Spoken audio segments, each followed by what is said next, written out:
So this is Dr. Bhodi Tims. I'm the program director for the Masters in Herbal Product Design and the Postbaccalaureate Certificate in Cannabis Science. And we're going to talk about coevolution of medicinal plants and humans. So what we're going to look at are three sort of big concepts and how they're linked. And that is the evolution of what we'll call natural products. These are the phytochemicals that plants make, that they've evolved over time as well.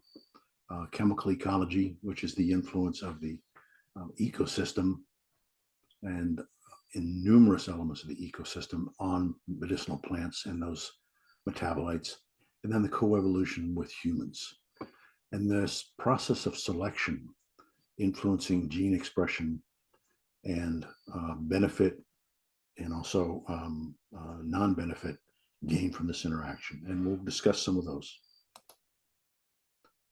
So if we start from that evolution of natural products, that image on the top right, the pink section really is what we call the primary metabolism, right? These are sugars, pyruvate acid. These are things that the plant needs for structural reasons. They may need it for signaling compounds, sort of addresses for proteins to end up at. And then the green is what we call the secondary metabolism. These are the phytochemicals associated with medicinal use. And they are linked through extended pathways. And each of those small pathways that have the names given to them, they have numerous enzymes associated with them.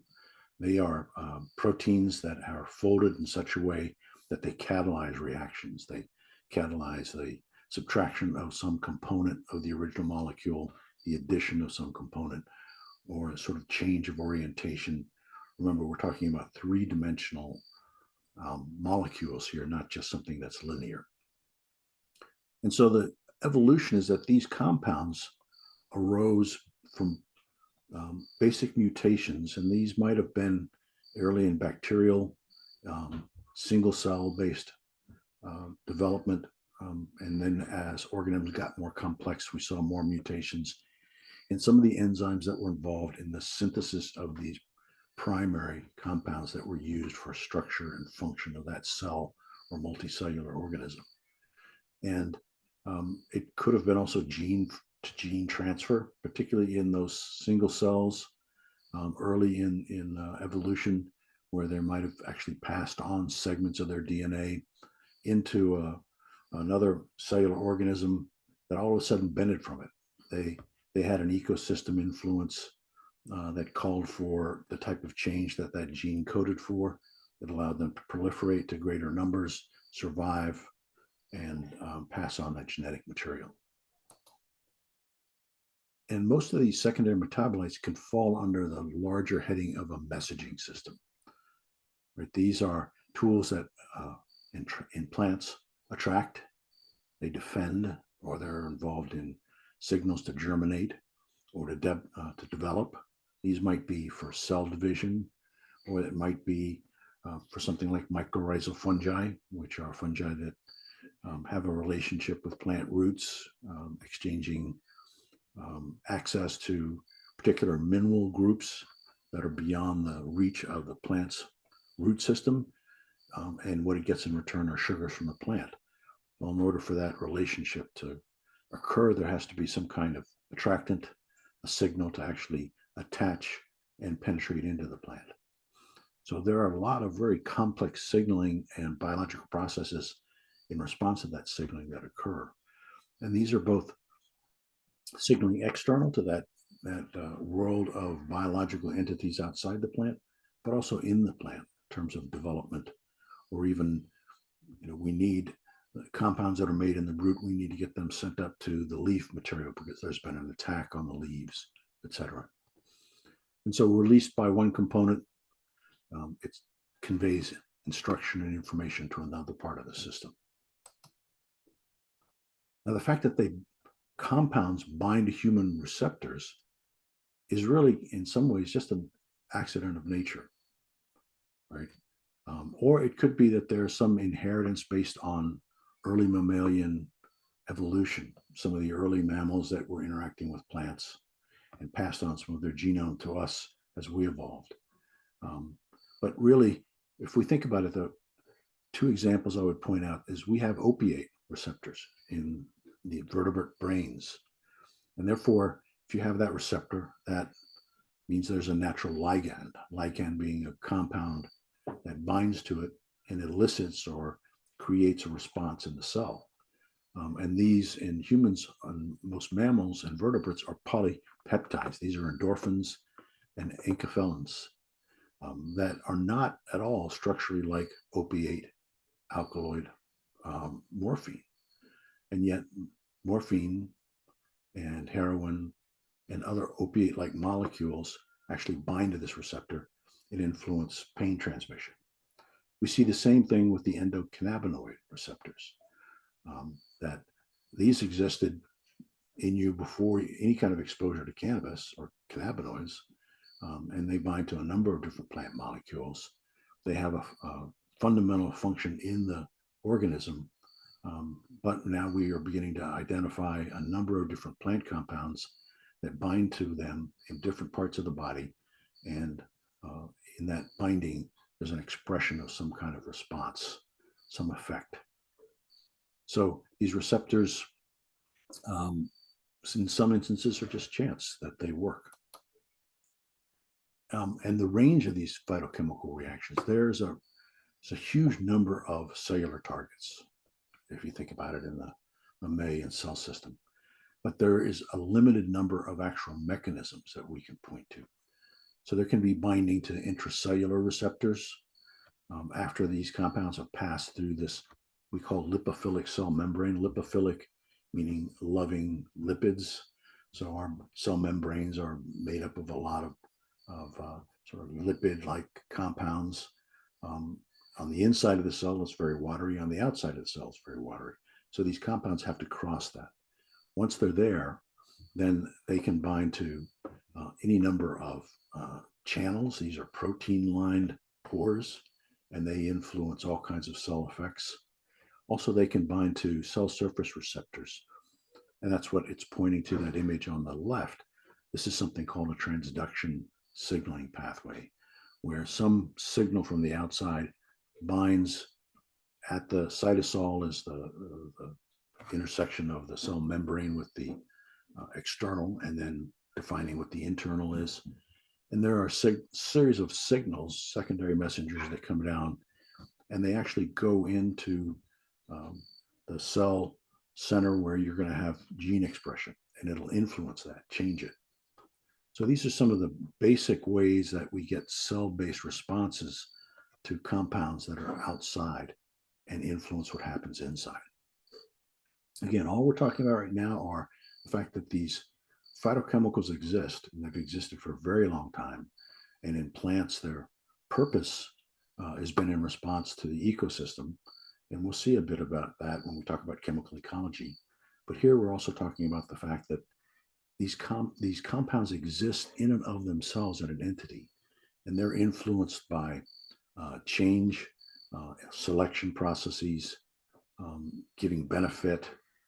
And so therefore we have to talk about them as a separate entity in some respects. Now here's this idea of chemical ecology, and just take a minute and look at that, and look at all the different types of interactions that can occur. And these are different interactions, and plants need to have the conversational ability to have that kind of exchange in their own ecosystem, which means you need a number of different types of compounds. You need some compounds that are always there and ready, and then which is a metabolic cost, right? It takes energy, and it takes genetic commitment and expression, and therefore it means something else can't be made because there's a limited amount of resources to build up compounds, and it takes the energy of all those enzymes to actually do that. So other compounds are made in response to something that, and we'll see what those look like. So just beyond the secondary metabolites we talked about, you've got plant oligosaccharide fragments. These are simple sugar fragments. They could come from the destruction of cell walls. They're their presence in the plant initiates a set of signals. There's salicylic acid. Some of you may know that from acetyl salicylic acid or aspirin, right? Something from a number of plants contain that. We use that for inflammation and pain. But there is this signal in plants for wounding. Once a plant gets wounded, either mechanically or by an insect or by an herbivore, we have called volatile forms of those, jasmonic acid and methyl jasmonate. And these are actually done to signal a whole field of plants. You may hear some yipping in a minute. If you hear a bunch of noise, we have a young puppy that's running around behind us. She's crazy. She's Riley. There you go. And she's deaf, so we can't actually talk to her. We also have cysteamine, which are what we call phloem mobile polypeptides. Phloem is the material that takes the sugars that are made in the leaves and distributes that to other areas of the plant. And so you need to be able to have signals that come down from leaf material that says, hey, we got a battle going on up here. We need to have some compounds made. And so polypeptides are just short protein fragments. And, they tend to induce what we call proteinase inhibitors. Proteinase are enzymes that would break down proteins, and insects and fungi excrete these, and they help kind of break down the cell membrane and get into the plant. And then we've got mRNAs, which are really a big hot topic in the field of plant signaling.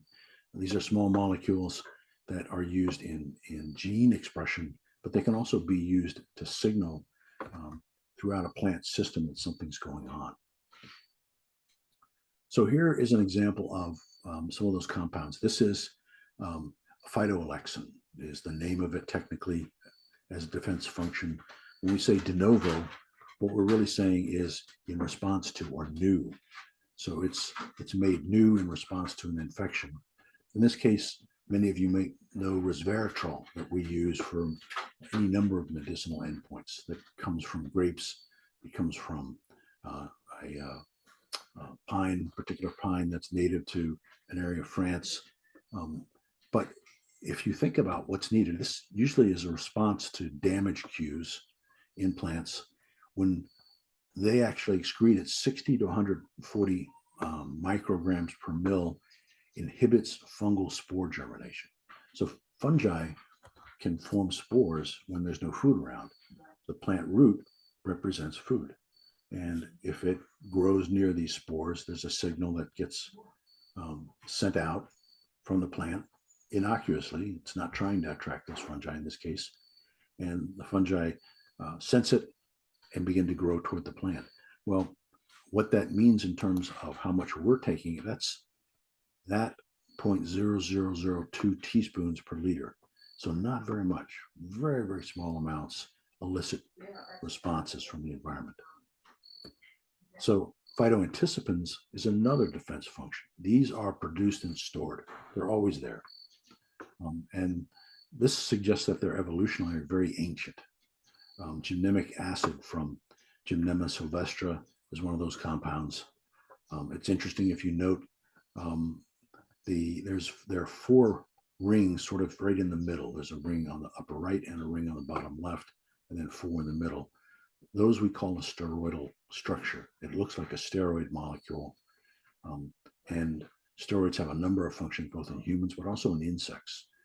They can actually impact insects in a way that prevents them from growing and can kill them.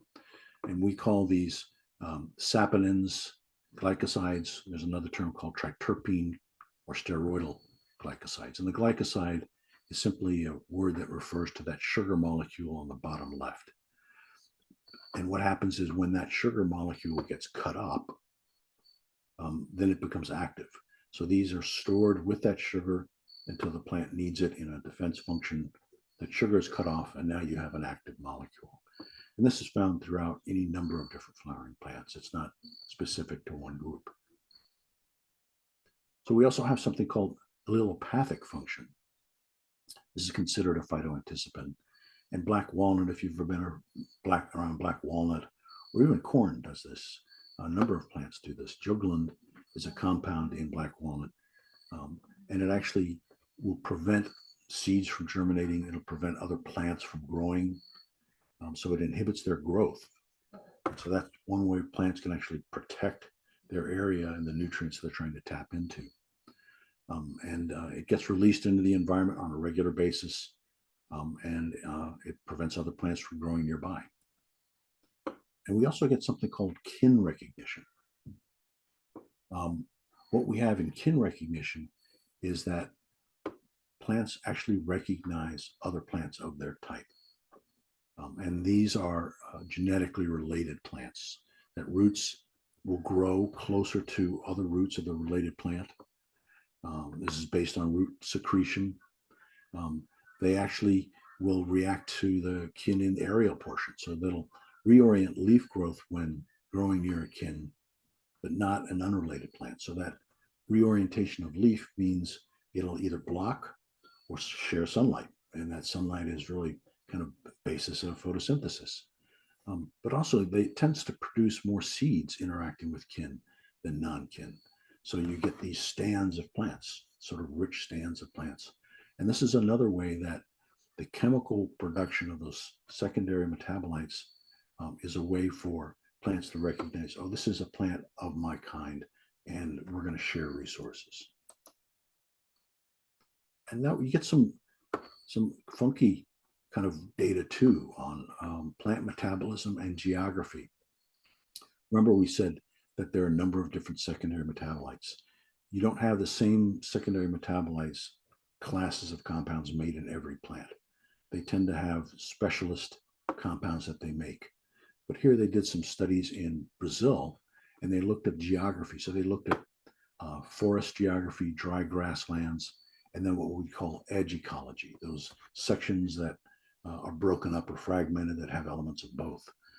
And you can see that in that forest where there's much greater biomass, you tended to get these compounds called lignans or benzyl isoquinoline alkaloids that are part of a particular metabolic pathway. In that open grasslands, you get steroids and pyrrolidine alkaloids. And in that gradient area, there's a lot of creative potential. You tend to get really mixed and some very unique compounds being made. These are called ecotones. And this is something that we see in plants that come from a forested area and all of a sudden are now, because of some disruption in the ecosystem, including humans, and now they're exposed to variability, and they begin to make different compounds in response to that. So that's a general sense of the pressure on compounds made in plants just as compounds. And now we get the influence of all kinds of ecosystem elements coming in. And that's a pressure, right? The selective function is just out of mutational change, some compound gets made. If it benefits that organism in that new ecosystem that it's exposed to, right, a fragmented area, then you're going to see more of that because that will survive at greater rates than other plants. That genetic imprint will survive at greater rates. And when there's seed production, you'll see more of the seed there. And so that benefit gets passed on. And I see a Q&A popping up. Okay. Lori is here. If you have any kinds of questions about the program, just pop them in the chat box and she can answer them. And I'm glad to answer any questions of that ilk at the end as well. So we're just going to look at the below ground part. We talked about mycorrhizal fungi. And this is where the plant root supplies sugars. And here we get the jasmonic acid biosynthesis really leading to greater enhanced accumulation of soluble sugars in the root. So we're sending stuff down into the root for the fungi. And the fungi actually gets the plant near pools of phosphorus that it could not access on its own. And so it's a symbiotic relationship. Now we have a plant Artemisia annua, what we call sweet Annie. And the inoculation of that plant with mycorrhizal fungi actually increases our artemisinin, which is a cis-quaterpene lactone, and we use this in malaria. It's a very useful compound. So we see that the presence of interactions below ground with any number of biological neighbors, right? In this case, mycorrhizal fungi, changes production of compounds. Flavonoids, which is a type of phenolic, they tend to accumulate at the root tips or caps, and they make up a large part. Roots exude a series of compounds, and these shapes are very easily modified. And what we tend to get is it's a response to signals of the presence of mycorrhizal fungi, pathogenic fungi that might attack. It might be nitrogen fixation, where a plant is able to have a relationship with a fungus that, or a bacteria in that case, that can take nitrogen out of the air and make nitrogen in a soluble form that the plant root can take in. And again, there's a transfer of carbon to that bacteria. So these exudates in the root tip are a way to kind of send out a message, either, hey, what friends are out there, we're looking to party, or hey, look, let's have some combat going on. If we look at ginsenosides, which are one of the main compounds in ginseng, we can look at the total ginsenosides in roots decline after mid-September. And that tells you something. It says, hey, when everything goes into quiescence and everything's cold and biological processes slow down and everything kind of goes dormant, we don't need them. The other thing is they tend to be in greater amounts in root hairs, as opposed to just the lateral roots or the cortex or the anterior taproot. You can see this image to give you an idea of the relative location. That tells you in root hairs, that is very deeply involved in the interaction with ecosystem and what's in the soil. Now, what we have in ginsenosides are different types of species. We have what we call the protopanaxidiols versus the protopanaxithiols. And this is really based on these glycosides, those little squares with the R3 and the OH. These are glycosides or sugars that hang off. And depending on the presence of a sugar there or the type of sugar hanging off at that point, they represent different types of ginsenosides. That's the designation of RG1, RGE, RB1. Those are all different types of combination of sugars hanging off of a base molecule. And they have different influence in terms of therapeutic endpoints for humans, but also in terms of signaling. And what's interesting, there's always been this conversation that we end up having around wild-grown ginseng being better than a field-grown ginseng. And what we're seeing now is that came from herbalist lore, and there's a lot of truth in herbal lore. They might not have had the science, but they certainly were able to use the plants and decipher, hey, there's something different going on here. Now in science, we begin to support some of those claims that come from the traditions. And you have greater chemotype variation in wild populations, which makes sense because in a field-grown system, you're going to have a more homogeneous environment, where in wild settings, you're going to have unique niches and unique exposure to biological conversations in the soil. And what's important is that some of these variations actually can be used to explain why some ginsengs are really good at inhibiting certain brain neuronal activity versus others. So again, this is where if we go back and we say, why are we studying all this? What's so interesting about this coevolution thing is, well, we need to begin to understand how to source this material in the appropriate way for whatever we're trying to treat. I'm just checking. I'm going to get rid of that one question from Lori. Now we have above ground. And here you have what are called leaf volatile signals. That molecule in the blue box is methyl jasmonate. And this is response to herbivores and insects as well. Here you have a caterpillar, and the signaling can occur either just from simple wounding, and they prove this by mechanically wounding a plant, but also there are compounds in the saliva of an insect that can also elicit a response. So here you get a signal transduction pathway. You get compounds being made, synthesis and release of volatile attractants. And in this case, you get the recruitment of these wasps that come in and lay their eggs in the caterpillar. And when those eggs break open, it kills the caterpillar. And what they've done, they've got some very interesting studies here. If we look at this first section, you've got a graph on top and then a graph below with the red boxes. The graph on top it's the same moth, the Helianthus virescens, and that represents the volatiles that the plant gives off during the day. Note that all the boxes represent sort of unique compounds that are not given off during the day. In this case, because this wasp is not active during the day, it's active at night. And so we get these signals that are actually attractant molecules to bring those wasps in at night for particular sets of insect-based signaling. Now, when we compare nighttime volatiles with two different moths, right? Not the ones from the Helianthus virescens, there is no nighttime signal. So it's a highly specific relationship between a particular moth and a particular pathogen to that moth. And then if we talked about mechanical damage being often the same as the wounding element from insects.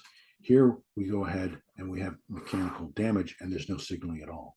So there's something in the saliva of that particular moth that elicits a response at night to attract those wasps. So again, this is what they call a very tightly coupled relationship. Welcome. You'll get the video afterwards. Thank you for being present.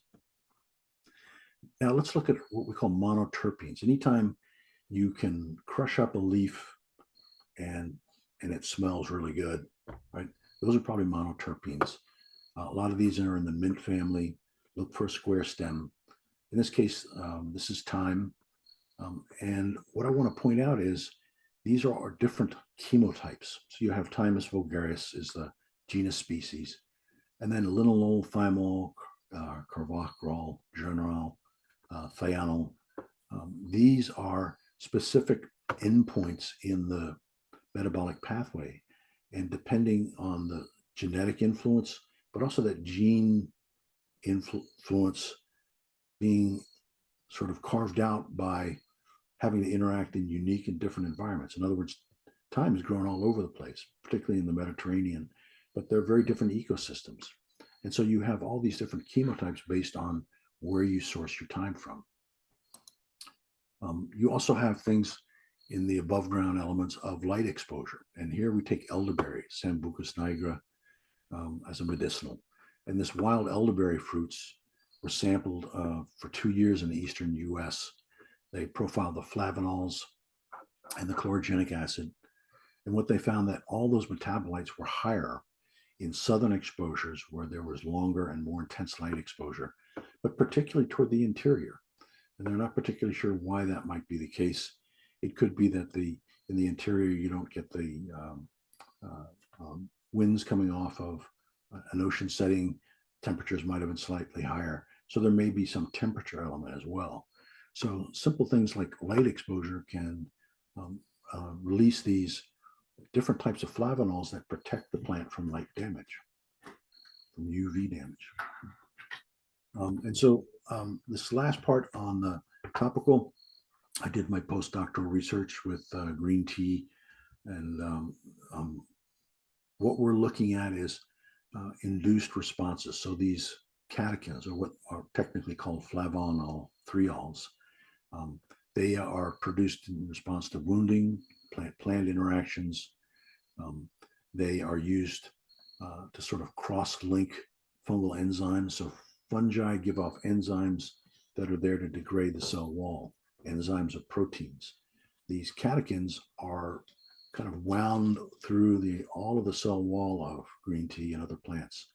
And what will happen is, as that enzyme from the fungus comes through, these catechins will actually link portions of the proteins in a way to shut them down from being active. And what's interesting, one of the main catechins is this EGCG, and that tends to increase with the age of the leaf because it's got a greater protective function. Caffeine is highest in young leaf, and so young leaf tea is going to be higher in caffeine, and that's because they represent interactions with the ecosystem and types of interactions that are very different. And that little bit about the bottom left gives you an idea of what happens as tea is processed. And going from this white tea, where there's very little processing, all the way over to this black tea, really what's happening is these flavonothiols, these catechins, are going from being single compounds to what we call polymeric, or a polymer means many of the same compounds linked together.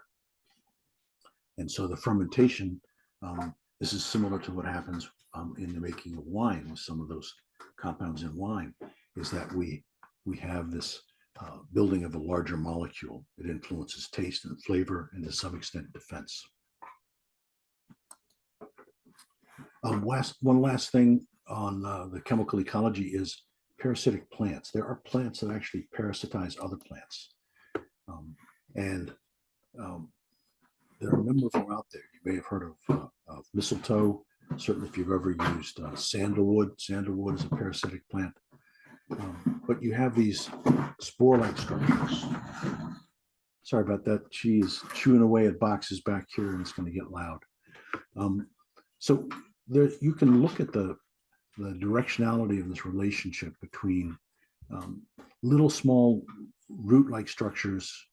There's a signal from a neighboring plant, and then you get growth of that parasitic plant into a host plant. And there are all kinds of different signals. You can see different types. But what's really important when we talk about this medicinally is in something like dodder, which came out of traditional Chinese medicine, and it's a very useful plant. There's actually a molecular conversation that occurs between the plant parasite and different host plants. And so you end up having these mRNAs that we talked about earlier moving back and forth. And this basically is a way for the plant to recognize this is a parasite that I don't mind having a relationship with. And so I'm going to kind of damp down my defense response. In another plant, Particularis, which is also a wonderful plant for therapeutic reasons, it's called a green root parasite. And there are over 40 species in North America alone. And they have a big host range, 80 different species. And so the clinical efficacy has been fairly inconsistent in some respects. And that's because what we didn't understand was, depending on the host plant, right, the Particularis is that first column, and those are different types of Particularis. The second column are the different hosts. And then the fourth column are the different types of compounds made in response to that relationship. And so now we've learned to recognize the appropriate relationship, oftentimes by the change of color in the host plant, that this particular color flower represents or tends to speak of the fact that these are pyrrolidine alkaloids being made, or quinolazidine alkaloids. And so this makes for a fascinating use of a plant and requires a fairly unique skill set to recognize which Particularis are being used for particular therapeutic endpoints. All right, so we came to this last part here, which is really the piece where humans and plants begin to interact, and they begin to influence each other. And we're going to talk about some concepts, and I'm going to go over these briefly. Adaptation really is sort of a fulcrum for evolutionary change. The graph gives you a good idea. We have both Liverpool and Detroit, two cities that used a lot of coal. Back in 1959, the dark-colored moths dominated. there were much more of those. That gene pool was much richer. And you can see there was a lot of soot on buildings from Liverpool and Detroit being big industrial towns, and coal being a big source of energy, because that light colored moth was easy to spot by the predators. Now, once coal went out by 1995, you saw the light colored moth grow in terms of numbers in the population, and the dark colored moth go way down. And that's because they were easily spotted. So this is an adaptation mechanism where the genes that coded for a light color survived, and more of those made babies and showed up more in the environment. So the adaptation is a fulcrum to take underlying genetic change, and as long as it's a benefit, have more of that in the population. And it's not a simple complex, right? This is a complex system. That image is murmuration, if you're familiar with it. It's the swallows flying in formation. In its simplest descriptor, 7 swallows follow each other. There are sort of 2 rules of interaction. 7 swallows follow each other closely, and then they try to be close to the nearest group. And those 2 actions in a large population creates these wonderful patterns of movement of swallows in the air. And so you've got in any kind of system, and we're talking about the system of plants and humans interacting, you've got a lot of interconnected components. And there's something called emergent behavior, which is very difficult to predict. That's the pattern we see in murmuration. And so ecosystem diversity, they found, tends to be proportional to the stability of that system. The more complex the system, the more stable it is. We see this actually in heart rate rhythm, that heart rate rhythms are actually the norm in healthy individuals. When there tends to be a simpler rhythm, that tends to be more disease oriented. So we tend to see them marked by less complex dynamics. And the loss of that complexity is really a loss of information and a loss of adaptability. So in complex systems, you have tremendous amounts of adaptability built in. And we talk about, I wanted to find this just because you're going to see this in the literature. Mutations are, genetic mutations are changes in base pairs, if you remember your basic biology. Epigenetics is heritable change in gene activity. That's not caused by change in the actual sequence. So the genes remain the same, but what we'll do is we'll see something called methylation, where a methyl group is added to a gene, and that actually reduces the activity of that gene by blocking where proteins can go and bind at something called the promoter region. That's sort of imagine it as an individual with a flag waving over here, over here, over here. And that flag waver gets shut down. And also something called histone modification, where when genes are quiescent or not being expressed, they're wound very tightly around a spool. That's the histone. And so by modifying that, it sort of limits how quickly it'll unreel, and for the regions of the DNA that are specific genes, they'll stay wound up and they won't get expressed. And these are things that occur in response to environmental stimuli, and we can actually pass on that genetic response to the environment through our genes, but not as a genetic mutation, but as an epigenetic change. So we're going to talk about coevolution. These are 2 structurally coupled systems, plants, humans, and they act as selective agents for each other. And because of that dual action, you tend to get what are called novel trajectories or emergent phenomena. And this is what it'll look like. We can talk about wild and tame food, if you will. Early humans, they were exposed to a lot of phytochemicals, right? 80 to 220,000 phytochemicals is a more recent estimate. And now we're exposed to around 10,000 phytochemicals, probably even less than that in some regions of the world. And a lot of this has to do with agriculture about 6,000 to 8,000 years ago. And we have a record of 2,500 domesticated plants where we've reduced the secondary metabolites because we're trying to reduce flavor components or the pigmentation or potentially even the toxicity. The example of this on the upper right is the brassica family or the mustard family. So wild mustard, if you've ever eaten wild mustard, it is pretty hot, right? You've got things like kohlrabi, kale, broccoli, Brussels sprouts, cabbage, cauliflower. These are all part of the same family, and they don't have that bite of raw mustard. Not the spread, but the plant itself. Have you ever eaten mustard greens? It traditionally in the South, where my family comes from, mustard greens are eaten on a pretty regular basis, but it tends to be cooked down.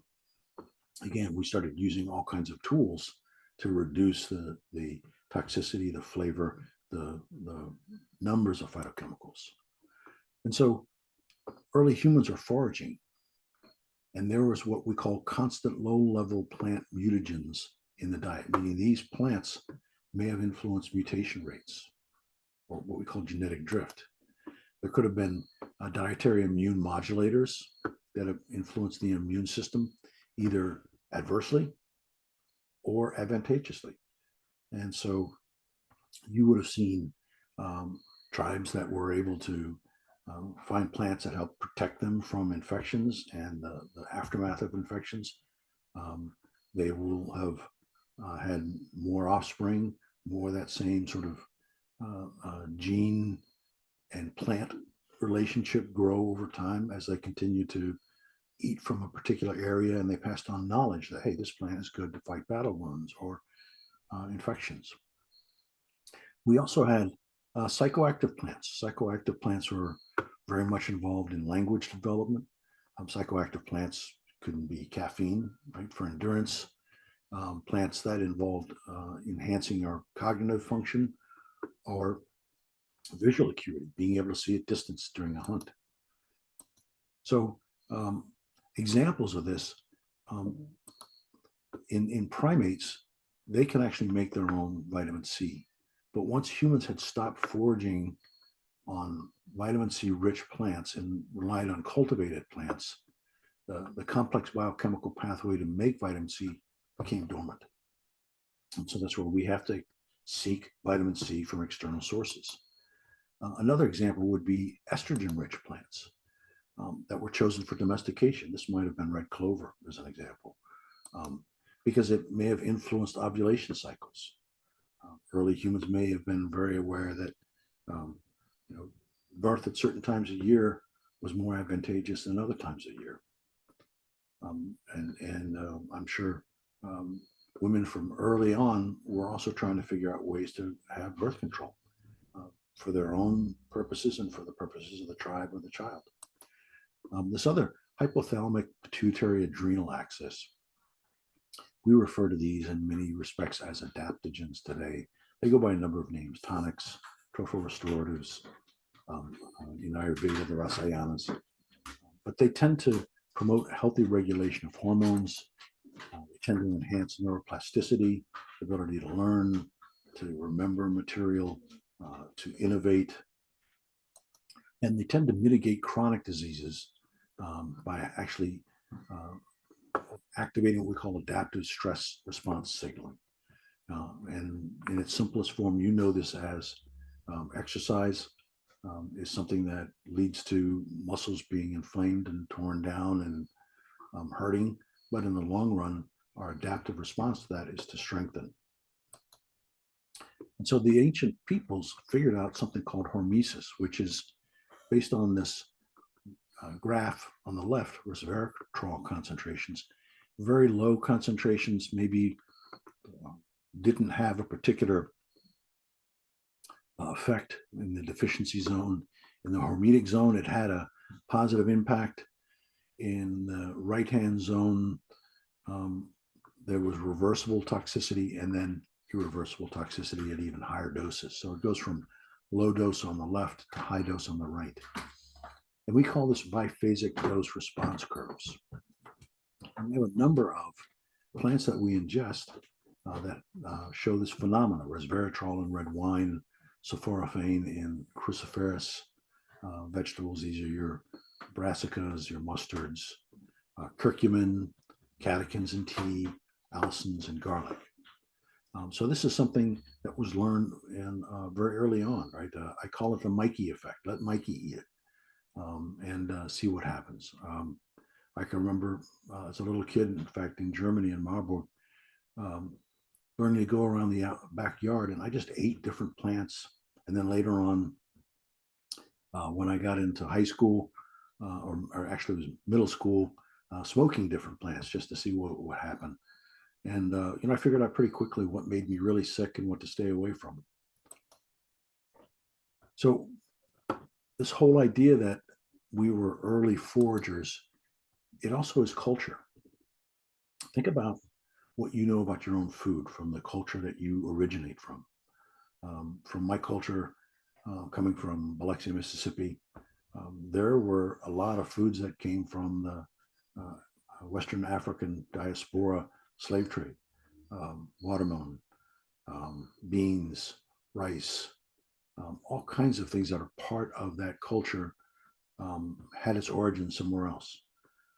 But there are foods that I love to eat that come from my cultural origins. So the dietary preferences, in one sense, is sort of central to how our culture defines itself. Think about Anthony Bourdain traveling, or all the different food shows. The North American tribes, indigenous tribes, use plants as in a 5-to-1 ratio, medicine versus food. Now we don't do that.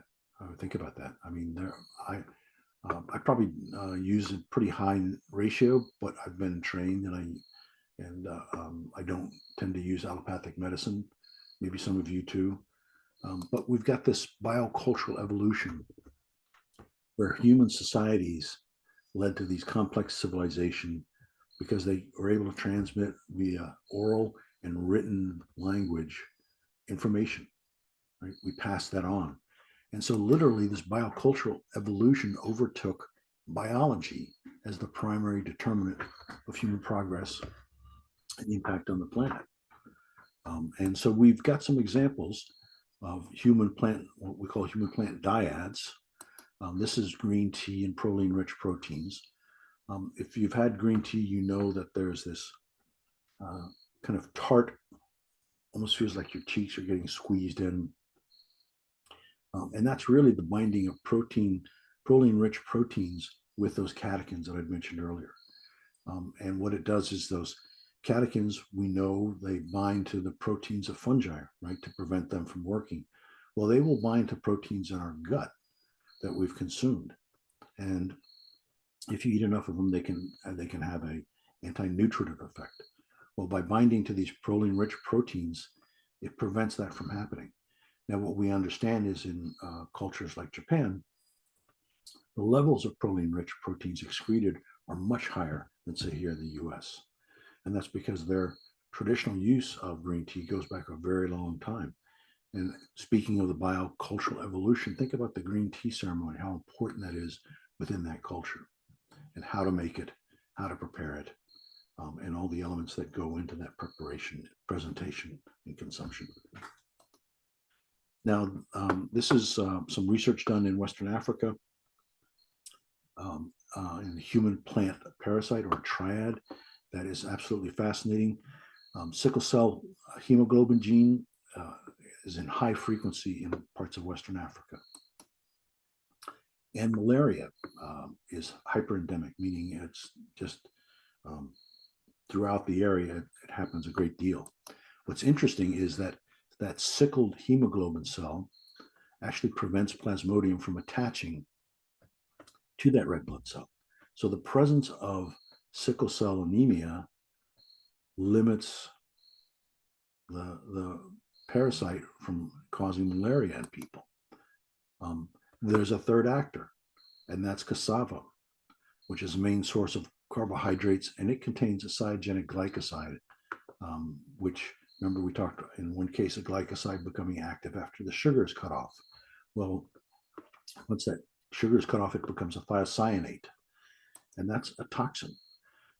This chronic low-level exposure to the cyanide, you develop goiter, which is a swelling in on the thymus and a bunch of glands in the throat.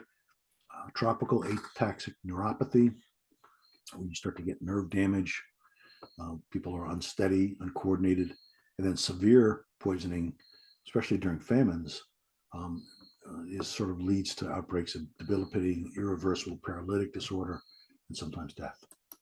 So what's happening is that the impact is on hemoglobin. In taking in that thiocyanate, it actually inhibits the sickling. So it increases the ability to carry oxygen and prolongs the life of that red blood cell. It modifies the plasmodium proteins to inhibit the parasite. So the human and parasite exposure to these consistently high levels of cassava reduces the selective advantage of the sickle cell. So remember, if we didn't have the cassava there, sickle cell anemia is a genetic mutation which can lead to early death and certainly is an unpleasant condition. You don't carry as much red blood, oxygen in your red blood cells. That is a selective agent against malaria. So if malaria is killing people at a faster rate than sickle cell anemia, you'll get more gene frequency for sickle cell anemia in the population because it helps people survive longer. Now the introduction of this toxic compound from cassava actually prevents the binding of the plasmodium, so it prevents malaria. It also tends to inhibit some of the sickling in people that have sickle cell, so it enhances their ability to have functioning red blood cells. So the people consuming that, it takes longer for the effect of that toxin to impact the life of that individual. So you tend to get greater reproduction of people who are actually using cassava. So that selective agent lowers sickle cell gene frequency over time. And this is three agents acting together. And this is an ancient culture that's figured out there's some trade-offs to be made and how to go about doing that. So I'm going to stop there with that example. I hope I've been able to tie together the idea that you've got native compounds in organisms that begin to evolve over time. When they came into mammals and humans, or plants, in this case, those plants had to interact with their environment, communicate, and that elicited a bunch of changes to make compounds that could signal hello or fight. And now humans began to interact with plants and figure out which ones were good for them, which ones weren't. And all through this coevolution meant those that adopted were able to survive longer, have more procreation, those genes got passed down, and in the case of humans, the knowledge, the biocultural element got passed down, not just the genetic information. So you've been very patient. Any questions I'd love to answer. If this gets you interested in our programs, you can reach out to me, but certainly you can reach out to our admissions office. There's some contact information. Michelle, thank you. You know, I love conversation with folks. I hope this has stimulated your thinking.